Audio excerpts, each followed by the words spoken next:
Hello guys, welcome to my YouTube channel. आज हम लोग स्टार्ट करने वाले हैं क्लास 10th का topic, that is polynomial and quadratic equation. So guys, 10th class के अंदर जो ये चैप्टर है पॉलिनोमियल, ये बहुत ही ज़्यादा इंपॉर्टेंट चैप्टर है। बिकॉज सारे के सारे चैप्टर जो भी आप आगे पढ़ने वाले हो, इन सब चैप्टर्स के अंदर इन सब चैप्टर्स के अंदर you will get a quadratic equation and you have to solve that equation eventually. उसी के बाद आपका आंसर आएगा। तो ध्यान से सुनना है इस चैप्टर को। और ये अप्रोक्सीमेटली देखो, सेकंड चैप्टर में भी है, फोर्थ में भी है, फिफ्थ चैप्टर में भी है, एपी में भी है। उसके बाद ट्रिग्नोमेट्री में भी आएगा, एप्लीकेशन ट्रिग्नोमेट्री में भी आ जाएगा, या फिर ये आपका आ सकता है। मतलब 6-7 चैप्टर्स में आपके पास इवेंचुअली एट द एंड एक क्वाड्रेटिक इक्वेशंस फॉर्म होंगी और आपको उसको ही सॉल्व करना होगा। तो आपको ये चैप्टर बहुत अच्छे से आना चाहिए, ठीक है। तो चैप्टर का नाम है पॉलिनोमियल्स एंड क्वाड्रेटिक इक्वेशन।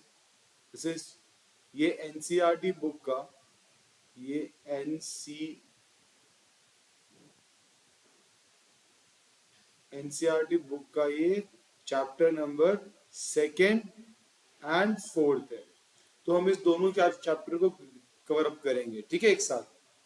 तो आओ देखो, सबसे पहले जानते हैं what is polynomials. So basically guys, polynomials क्या होते हैं? तो polynomials a kind of algebraic expressions होते हैं। क्या होते हैं polynomials? Polynomials a kind of algebraic expressions. अब गाइस, ये एल्जेब्रिक एक्सप्रेशन क्या होता है?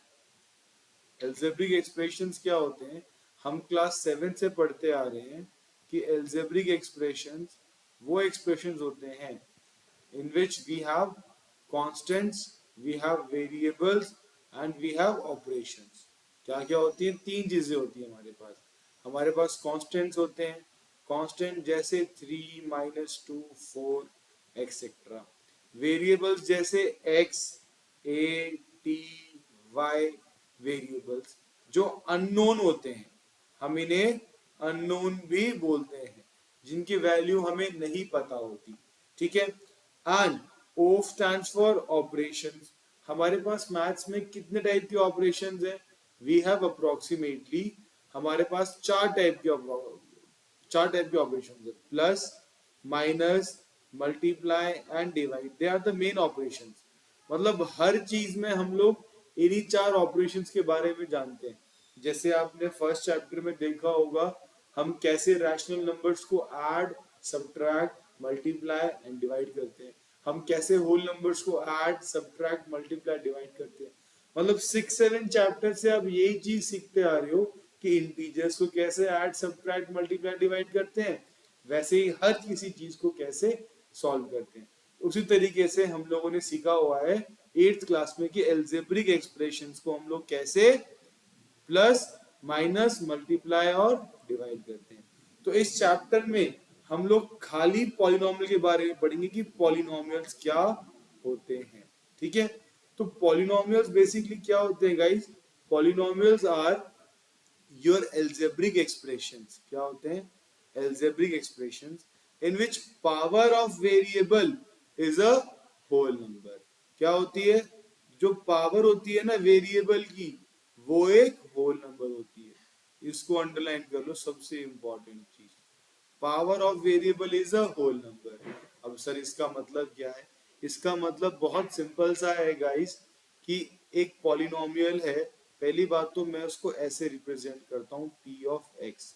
p of x is equals to, मैंने लिख दिया यहाँ पे 3x minus 2x cube plus 4। अब ये एक पॉलिनोमियल है विद वेरिएबल x। हम इसे क्या बोलेंगे? Polynomial with variable x। Polynomial with variable x with respect to x, with respect to x, ऐसे बोल। अगर यहाँ पे x की जगह t होता तो ये बन जाता p ऑफ t, ठीक है। तो पॉलिनोमियल्स क्या हुए? Algebraic expression in which power of variable is a whole number. अब यहाँ पर x की पावर कितनी है? 1। यहाँ पे कितनी है इसकी पावर? 3। यहाँ कितनी है? यहाँ x ही नहीं है, तो मतलब यहाँ पर 0 है। अब यहाँ पे 0 है। जिस टर्म में कोई वेरिएबल ही नहीं है, उस टर्म को हम लोग बोलते हैं कांस्टेंट टर्म। क्या बोलते हैं? Constant term. तो कांस्टेंट टर्म में वेरिएबल की पावर हमेशा क्या होती है गाइस? जीरो होती है। क्या होती है? जीरो होती है। समझ में आ गया? तो पॉलिनोमियल वो एल्जेब्रिक एक्सप्रेशंस हुए जिनके अंदर power of variable is a whole number. याद रखना। अब चलो एग्जांपल और लेके देखते हैं, इससे आपको पूरा क्लियर हो जाएगा। अब ये p of x equals to, मैंने यहाँ लिख दिया 3 root X plus 4 X square. अब यहाँ पे पावर क्या है x की? रूट का मतलब होता है पावर इज 1/2 एंड यहाँ पे पावर 2 है। अब दोनों टर्म में, इस टर्म में तो होल नंबर है, इस टर्म में होल नंबर नहीं है। अब इस टर्म में होल नंबर नहीं है तो मतलब ये पॉलिनोमियल भी नहीं है। याद रखना दो चीजें होती है मेनली। अगर मैंने रूट एक्स लिखा है तो इसका मतलब एक्स की पावर 1/2। मैंने लिखा 1/x तो इसका मतलब एक्स की पावर -1। ठीक है guys, you understood what is polynomial? Great. अब हम पढ़ते हैं टर्म्स और कोफिशिएंट्स का मतलब क्या होता है। अब गाइस टर्म्स का मतलब हुआ कि in a polynomial each part separated by plus और minus. Let me highlight this, plus और माइनस से के साइन से जिस चीज को हम लोग अलग अलग करते हैं उसको बोलते हैं क्या गाइस? उसको हम बोलते हैं टर्म्स। जैसे अगर हम बात करें तो ये खत्म हो गया ना, यहाँ पे अनलिख कर देते हैं। अब टर्म्स, यार ये देख लो, ये 3 टर्म्स थी, इसमें 3 टर्म्स हैं, इसमें कितनी टर्म्स हैं? इसमें आपकी 2 टर्म्स है, देयर आर 2 टर्म्स, है ना। इसमें 2 टर्म्स है, इसमें 3 टर्म्स है, इसी को टर्म बोलते हैं। अच्छा एक बात बताओ मुझे, चलो एक क्वेश्चन पूछता हूँ आपसे। अब मान लो मैंने आपको एग्जांपल दिया, ये 3 इंटू एक्स प्लस 4। अब ये कितनी टर्म्स है? अब सर आप बोलोगे सर देखो ये तो 2 टर्म्स है, कोई बोलेगा ये 3 टर्म्स है। क्यों? क्योंकि 4 भी आ रहा है, एक्स भी आ रहा है, 3 भी आ रहा है। तो सर मेरे ख्याल से तो 3 टर्म है। लेकिन कोई बोलेगा 2 टर्म है सर, एक टर्म ये है और एक टर्म ये है। मैं बोलूंगा गाइस ये सिंगल टर्म है। क्या है ये एक सिंगल टर्म है। अरे सर ये कैसे सिंगल टर्म होगी? ये क्या मजाक कर रहे हो?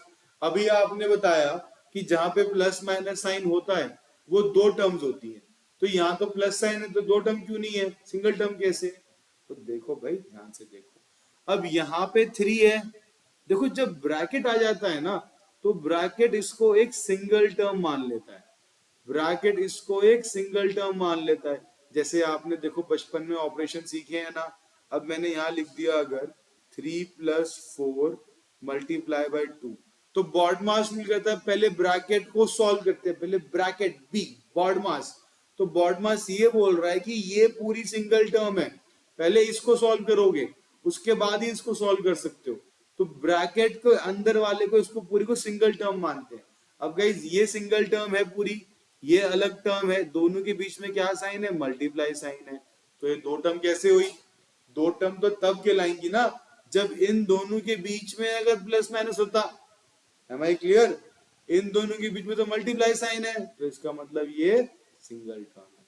समझ में आया आपको? देखो हमें ना हमेशा ऑड चीजों को याद रखना चाहिए, तो इवन चीजें ऑटोमेटिक सही हो जाती है। जैसे एग्जांपल दूं, अगर आपने पेपर में सीख लिया कि क्या गलतियां सारे बच्चे करते हैं तो आप ऑटोमेटिक वो गलतियां नहीं करोगे। देखो करेक्ट स्टेप्स तो सारे स्टेप करेक्ट होने चाहिए, इनकरेक्ट स्टेप 1 या 2 होता है। अगर आपने वो इनकरेक्ट स्टेप को जान लिया तो समझ लो आपका क्वेश्चन सही है। यार मैथ्स को पढ़ते ही ऐसे, बट हमारे दिमाग में क्या होता है कि सर हम इसको याद कर लेते हैं, सारे स्टेप्स लर्न कर लेते हैं। ऐसे नहीं होती पढ़ाई। मैथ्स को पढ़ने का तरीका है। अगर आपने मैथ्स को पढ़ने का तरीका सीख लिया, आप समझ लो आपको मैथ्स आ गई। ठीक है, maths is one of the easiest topic subject, my bad. Anyways देखो तो क्या होते हैं टर्म, समझ में आ गई क्या हो गई? मतलब ये सिंगल सिंगल टर्म है। और कोफिशिएंट, यार कोफिशिएंट तो बचपन से सीखते आ रहे हो यार। कोफिशिएंट क्या है? कुछ नहीं है यार, एक्स का कोफिशिएंट क्या है? 3, एक्स का कोफिशिएंट क्या है? -2। बस ये होते हैं कोफिशिएंट। डन। चलो आगे बढ़ते हैं। अब हम जानेंगे about degree of polynomial. Polynomial की डिग्री क्या होती है? अब डिग्री ऑफ पॉलिनोमियल्स क्या होते हैं गाइस? डिग्री ऑफ पॉलिनोमियल्स होते हैं कि मेरे पास जो ये पॉलिनोमियल है इसकी डिग्री कितनी है। डिग्री क्या होती है? डिग्री होती है हाईएस्ट पावर ऑफ वेरिएबल। जैसे मैंने यहाँ पे लिखा था p of x equals to 3x minus 2x cube minus 4 लिख दिया। यहाँ x की पावर कितनी थी गाइस? 1। यहाँ कितनी थी? 3। यहाँ कितनी है? 0। तो हाईएस्ट पावर कितनी है? 3। तो ये क्या हो गया? Degree of polynomial. क्या हो गया? Degree of polynomial. समझ में आया? डिग्री क्या होती है पॉलिनोमियल की? Highest power of variable in a polynomial is called its degree. अब आपने डिग्री समझ ली, हमने टर्म कांस्टेंट समझ लिए, हमने पॉलिनोमियल समझ लिया। अब हम जानेंगे इसके टाइप्स क्या होते हैं। अब पॉलिनोमियल्स को ना गाइस बेसिकली दो पार्ट्स के अंदर डिवाइड किया गया है। पहला पार्ट क्या है? Based on the degree. ठीक है। अब पॉलिनोमियल्स को डिग्री के बेस के ऊपर डिवाइड किया गया है 3 पार्ट्स में। कितने पार्ट्स में? 3 पार्ट्स में। ठीक है। पॉलिनोमियल को डिग्री के बेस में 3 पार्ट्स में डिवाइड किया गया है। पहला पार्ट क्या होता है? पहला होता है लीनियर पॉलिनोमियल। क्या होता है? लीनियर। दूसरा होता है क्वाड्रेटिक। क्वाड्रेटिक। तीसरा होता है क्यूबिक। क्या होता है? क्यूबिक। लीनियर क्या होते हैं? लीनियर में डिग्री होती है 1। जैसे अगर मैं एग्जांपल दूंगा आपको, मैंने यहाँ लिख दिया x प्लस 5, तो एक लीनियर पॉलिनोमियल हो गया। इसमें जो मैक्सिमम पावर होगी ना वेरिएबल की वो 1 होगी। मैंने लिख दिया t प्लस 8, पावर कितनी t की? 1। तो ये क्या हो गया? Linear polynomial. अब क्वाड्रेटिक क्या होते हैं? जिसके अंदर डिग्री क्या होती है? 2 होती है मैक्सिमम। मतलब ये है कि वेरिएबल की पावर मैक्सिमम 2 होगी। जैसे मैंने लिख दिया 3x स्क्वायर। ये क्या है? एक पॉलिनोमियल है, सिंगल टर्म है, लेकिन इसके अंदर पावर कितनी है? पावर मैक्सिमम x की 2 है। लो जी, प्लस माइनस 7 लिख दिया। अब दो टर्म है, यहाँ पे x की पावर 2 है, यहाँ x की पावर 7 है।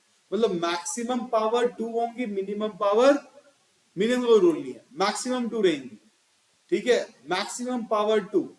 जैसे मेरे कहने का मतलब ये है कि अगर मैंने यहाँ पे खाली x प्लस 5 लिख दिया तो ये क्वाड्रेटिक नहीं होगा, ये लीनियर में चले जाएगा, क्योंकि इसमें हाईएस्ट पावर कितनी है? 1। इसमें हाईएस्ट पावर जब 2 होगी वो बन जाएगा क्वाड्रेटिक। और क्यूबिक में क्या हो जाएगा? क्यूबिक में डिग्री इज 3। क्या हो जाएगा? Degree is 3। जैसे आप एग्जांपल ले लो, 335x cube minus 7x square, ये डिग्री 0 होगी। डन। अब समझने की बात यह है कि जब हम लोग इसको सॉल्व करते हैं तो जो डिग्री होती है ना, डिग्री के बेस पे, अब देखो इक्वेशंस को ना हम लोग हमेशा इनको असेंडिंग ऑर्डर में लिखते हैं, मतलब सॉरी डिसेंडिंग ऑर्डर में लिखते हैं पॉलिनोमियल्स को। किसमें? डिसेंडिंग, मतलब बड़े से छोटा लिखते हैं। ठीक है। बड़े से छोटा, जिसकी पावर सबसे बड़ी है उसको पहले लिखेंगे, छोटी वाली को उसके बाद लिखेंगे। ठीक है। समझ में आया क्या बोला? नहीं समझ में आया सर? लो भाई, एग्जाम्पल ने मैंने यहाँ पे दे दिया आपको, यहाँ लिख दिया मैंने x प्लस। अब ये है पॉलिनोमियल। ठीक है।